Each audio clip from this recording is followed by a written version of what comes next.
What is in the app, everybody? Back here today for another Dokkan battle video, and today we're about to sit down and look at some recent campaign info that's come out for the Global Dokkan, as well as do one summon, which I think everybody should do, even though it's a bit controversial, which we'll touch on in a minute. I'm just firstly want to apologise, I didn't do a Turler's reaction or breakdown yesterday. It's because I had a graduation dinner for my school, and I wasn't really had the time to get out my laptop and sit down for an hour and a half to edit and record a video and make a thumbnail and then post it out and stuff. So I thought I'd just do that probably tomorrow when I'll do a unit overview and stuff, and I should do some sort of thing after the banner's dropped. That makes it a little bit more informative for you guys and not a lot less like basic and normal with just like reading the info and being like, wow, that's good, and I'll actually be able to say if it's worth your stones with legendary coins and all that applied to that sort of banner and seeing how worth it is and stuff. But first of all, let's go over the campaign for the Maximum Thrills, which is a bit of a funny title because it's probably nothing really too thrilling in the celebration, to say the least. But we have a stone sale. I haven't checked how good it is. I'm probably not going to buy any stones until we get a big celebration, so that's not personally what I'm looking for. Halloween Dokkan Fest, we'll look at this in a minute. Halloween pack, this is actually a pretty good value pack. You get 7 summon tickets, it's like single summon tickets, but you'll get free ones too, like add it to a multi, and then you also get some 10 character slots, some candy canes, some ghost ushes and keys, and I think it's only for $10 Australian, but it's probably like $6 US or whatever your currency is, but it's pretty cheap and pretty good value. Obviously Elder Kai banner comes up and new banners come out. Sorry about that, we were back. I think my cord unplugged and I had some technical difficulties with OBS and stuff, but we should be fine now, I think. But as I was saying before, the Halloween event for this year is a Pan and a Grandpa Gohan card, which is pretty wholesome and it's pretty cool, but it's nothing too amazing. You're not going to be running this on optimal teams or anything like that unless they get an easy A, which is very possible because, speaking of easy A, the past Halloween units, Vegito Candy and Gotenks and Ghosts, are getting easy A's, and I actually am excited about this because Gotenks and Ghosts, I actually kind of want to use them on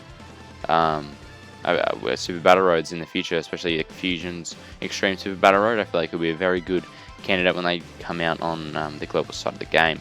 So I definitely recommend grinding them up, as well as Vegito Candy is also a very good unit before his Easy A because he has a great chance to dodge and infinitely stacks, but now he's even better with just more defensive and key sort of capabilities. And this should be coming, when is this coming? Oh, this should be out now by the time you're watching the video. Obviously Dokkan events reopening, some story events, rank doubling, Extreme Z, Dokkan Fest. Okay, so here we go, exciting stuff. For some reason they've decided to give us Android 17, or Super Android 17's Easy A, or Super 17, whatever you want to call him. His Easy A before Broly's Easy A, which is weird because obviously Broly was the first 120 lead to be Easy A, even though he's way less impressive than Super 17. And I actually really want this guy. He comes out in 7 days, so obviously we get like 32 stones from the missions and the things. Because Extreme Super Battle Road, the Extreme AGL stage, is probably one of the more difficult ones. Next to Extreme Tech, I think is like the most difficult ones in my opinion. And I haven't done either of those two Super Battle Roads yet, so I'm definitely looking forward to this guy because I think I'll actually be able to do it because I've gotten close, but I just need that final push. And I think this guy was, as a leader as well as a just like a unit on the team, is very good defensively, offensively, and just a good unit overall. Some other Easy A's coming back, the Extreme Z area coming back, which is always good. Story events reopening, nothing too special. We do have the 34th World Tournament, and as people have been asking, where the hell is LR Demon King Piccolo? Well, here he is. It actually does make sense that he came out here, but a lot of people were like, why hasn't he come out like before, like a few months ago?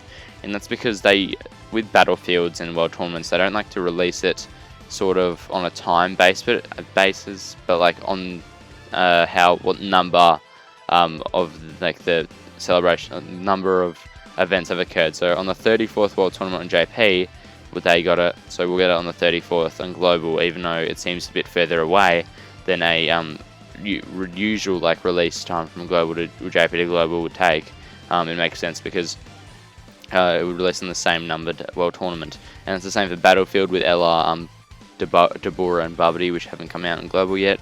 I think we get them as well as a new battlefield like enemies and stuff, and I think we get that next battlefield because it lines up the same number that JP got theirs on, so it makes sense. Some more tournament packs and normal tournament events. Nothing too exciting, and let's talk about the Halloween Dokkan Festival just like thing. It's a very, very good banner. I definitely think for newer players it's like a summon, but also guys, you have to be aware that Gotenks and Boo, obviously for older players, even though this banner stands really good value, the Gotenks and Boo dual Dokkan Fest should be coming up soon, and in those obviously we have tickets as well as discounts and free multis, so that's going to be insane. Great value, probably like around 200 stones for 5 multis on each banner if you do the free missions for the other tickets, which is obviously just insane value. 10 multis for like but less than half the price, which is nuts. So do keep in mind that you're going to need a decent amount of stones for that. But the cool thing about this, it does have a single discount. These people at Bandai and Akatsuki know what they're doing, because they did put a discount on it, and obviously if there's a discount on global, always summon. That's like the rule. If there's a discount, summon, because there's no point of not summoning on discounts and being on global, because the whole point of global is so we can have these bonuses that JP doesn't. So if you're not taking advantage of them, you should just switch to JP. So obviously we have Future Gohan's first ever return, Koken Goku's I think his second return, Cooler's second return, and Bardock's second return. So these units haven't been out on too many banners. But the other units that aren't showed in the feature on that list there have been, which includes not Android 13, but Transforming Vegeta. So let's just hop in now and do our 140 multi. It's not too big of a discount. I was hoping 30 or 35, maybe a free thing or like a guaranteed featured, but it is just a 40 multi, and we'll see what we get. I haven't done a summon in a while. I've been saving up for the Gotenks and Boovers and saying previously, you know, Tien and Trunks. I instantly am regretting this, and no fusion, and I'm just saying this is probably going to be garbage. So if you want, you can click off the video now. Obviously, if you guys have enjoyed, click that like button and subscribe. We're probably about to get nothing here. That cooler just thought I was thinking I was going to get another cooler, because I haven't even gotten a dupe for cooler. I put him like second multi on his original banner, and then I haven't got one since. Even though I did a lot of summons in the Boo Tanks banner in the Worldwide Celebration. Coming from the feature, not the featured unit, the SSR, and what is it going to be? Probably something I can't use. Oh, actually, I can use that. So obviously, let me know if you guys are going to be doing more than one summon on that banner, which I highly just don't recommend, because the next few months are going to be really insane on global.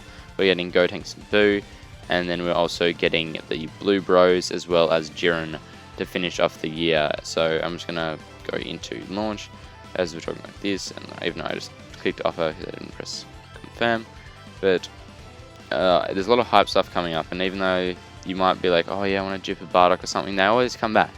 So just summoning on a banner that has a mixed bag is like obviously good, but you want to have that new sweet hype unit on there that if you get, you'll be really excited for, because that's the whole point of the game, is to get excited for things. And obviously if you're an extremely big Bardock fan or Cooler fan, and you didn't pull them on any other banners, maybe you do a few summons, but for the general player base that doesn't have any bias towards these like extreme bias towards any of these characters, what I recommend doing is just not summoning. You can save it for a ticket summon though, so definitely do that as well. So do the first summon and stop. That's the classic rule with discounts on most banners. So if you guys did enjoy, like I said before, like, subscribe. Catch you guys in the next one. We'll be doing a Turtles video tomorrow, and see ya.